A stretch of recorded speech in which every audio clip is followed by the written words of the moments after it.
எங்கிருந்தாலும் நீ நீயாக இரு, இல்லையெனில் உன் வாழ்க்கையை நீ இழந்து விடுவாய். உன்னை கோபப்படுத்துவது ஒருவனுக்கு இன்பத்தை தருவதாக இருந்தால், பதிலுக்கு கோபப்படாமல் இருப்பது உனது இன்பமாக இருக்கட்டும். உலகில் மிக எளிமையானது பிறரிடம் குறை காண்பது.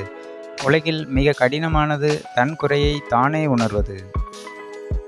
எந்த அர்த்தமும் தராத வார்த்தைகளும் இருக்கிறது, எல்லா அர்த்தங்களும் தருகின்ற மௌனமும் இருக்கிறது. கிடைத்துவிட்டதே என்று அலட்சியம் செய்யாதே, போய்விட்டதே என்று புலம்பச் செய்துவிடும் காலம் விரைவில். நல்லதை சிந்திக்க வைப்பவர்களை எப்போதும் அருகில் வை, தொல்லைகளை சந்திக்க வைப்பவர்களை தொலைவில் ஒதுக்கி வை. உனக்குள் ஒரு தேடல் இருக்கட்டும், தேடல்தான் உன்னை தேங்கி நிற்க விடாமல் முன்னேற வைத்து கொண்டே இருக்கும். வாழ்க்கையில் சந்தோஷம் என்பது நாம் வாழும் இடத்தில் இல்லை, நாம் வாழும் விதத்தில் உள்ளது.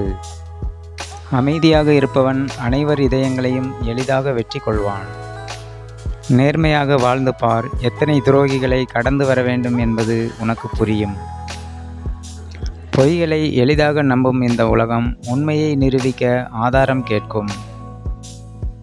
ஒருவரின் உருவத்தை வைத்து யாரையும் நல்லவர் கெட்டவர் என்று தீர்மானித்து விடாதே. ஒருவரின் நற்செயல்கள் அவர்களின் உருவத்தால் அமைவதல்ல, அவரின் குணத்தால் அமைவது. நேற்றைய இழப்புகளை கடந்துவிடு, நாளைய வெற்றியை நோக்கி இன்றைய பொழுதை தொடங்கிவிடு நம்பிக்கையோடு. எங்கு ஆசை முடிவடைகிறதோ அங்கு மகிழ்ச்சி ஆரம்பமாகிறது. உங்கள் உணர்வுகளை எல்லாம் ஒரேடியாக கொட்டிவிடாதீர்கள். ஓட்டை வாளி என்பது தெரிய வந்தால் வருத்தப்படுவீர்கள்.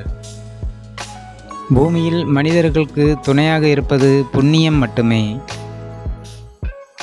அமைதியாக இருங்கள். இன்று உங்களை அவமானம் செய்தவர்கள் ஒரு நாள் உங்களை தேடி வந்து உதவி கேட்கும் காலமும் நேரமும் வரும். நன்றி, வணக்கம்.